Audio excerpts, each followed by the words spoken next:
Life is Strange is one of the more unusual properties to receive a follow-up, perhaps an indictment on the sequel culture of current gaming. While Before the Storm served as a satisfying prequel to the 2015 series, Don't Nod wiped the slate clean with Life is Strange 2, following new characters in an altogether different kind of narrative, a darker one, which looks to explore political themes through a fugitive's tale.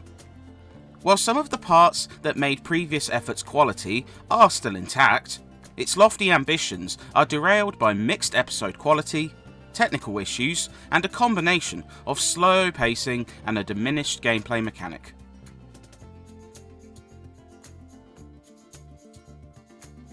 As before, Life is Strange 2 weaves its story across 5 episodes.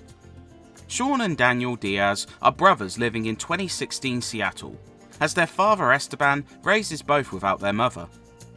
After an incident at home leads to both the death of Esteban and a police officer, Sean and Daniel, the latter of whom is grappling with strange powers, flee across the country while dealing with all the perils of a tumultuous recent period in American history.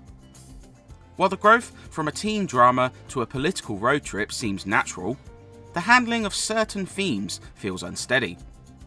Sometimes, the more subtle moments of analysis of the tensions during the 2016 elections feel well woven into the tale, yet at other points it comes off as heavy-handed and forced. The story is well orchestrated, with generally strong writing and voice work doing their best to keep you invested, but a stagnant pace can really dampen the narrative highs. Hey asshole, I don't need him to protect me from you. You wanna go? Oh yeah, motherfucker? Then go back to your own country.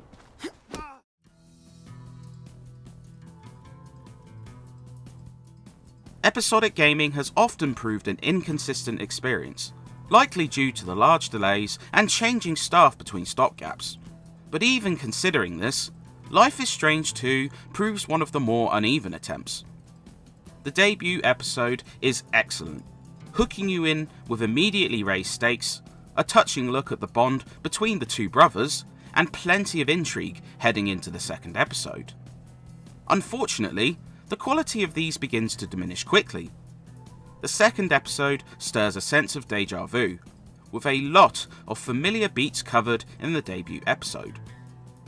The third episode completely nosedives, a tiring stay at a weed farm which, while introducing some interesting new characters, feels like a slog to finish.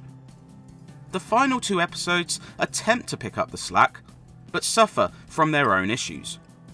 Faith focuses on the idea of religious cults, but struggles under weak antagonists and flat messages, while the finale struggles to balance resolution and political agenda. I see something else. There's a giant douchebag. Oh yeah? Where? Right here.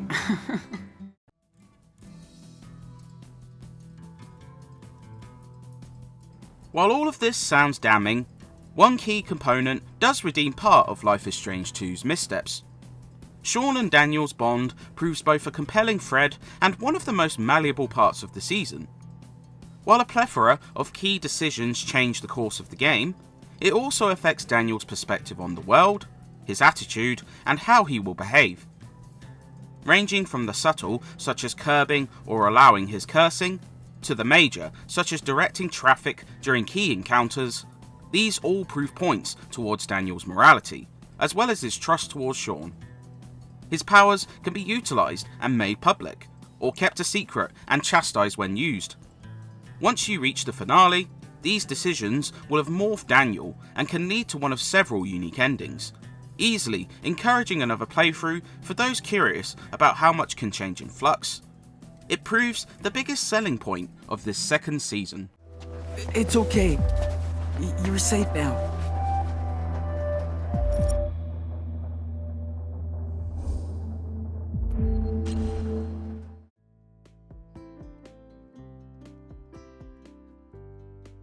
Perhaps the biggest disappointment is how lopsided the gameplay to story ratio is this time around. It sounds like an odd statement, considering the type of game this is, but Life is Strange proved a standout due to how well woven the balance was, with gameplay mechanics affecting the story and vice versa. This time though, there are long stretches of cutscenes, very few puzzles, and a generally slower pace which will leave some players falling asleep, and even those who have become accustomed to the likes of the Telltale series of games could struggle to see this one through to the end, which is a real shame. The gameplay is so basic and has so little impact on the narrative that you'd be forgiven for thinking Dontnod begrudgingly crafted a game alongside their story.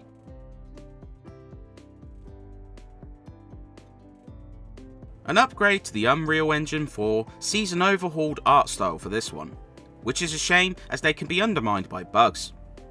While characters look slightly plasticky at points, they emote and animate far better than the previous game, conveying a spread of emotions without too much awkwardness.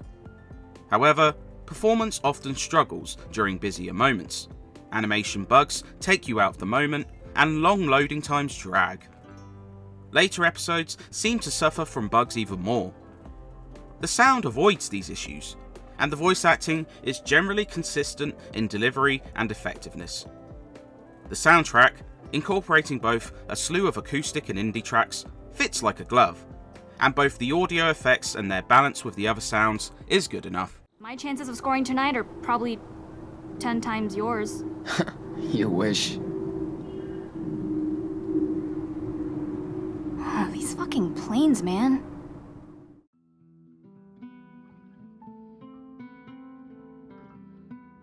Dontnod's sequel is a disappointing one, as Life is Strange 2's quality proves as uneven as the terrain you cross. Some of their penchant for strong storytelling shines through, particularly with the bond between the two lead characters, but these pros are undermined by inconsistent episode quality, a lack of polish, and reluctant pacing. Its admirable attempts at covering important political topics proves a double-edged sword, with various moments shining a light on issues like racism, social unrest, and the justice system not always hitting home. Fans of the original may find some solace here, but anyone who finds story-driven adventure games a chore will likely have their perceptions unchanged.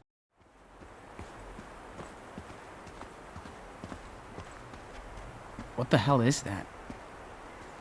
I should have listened in biology class.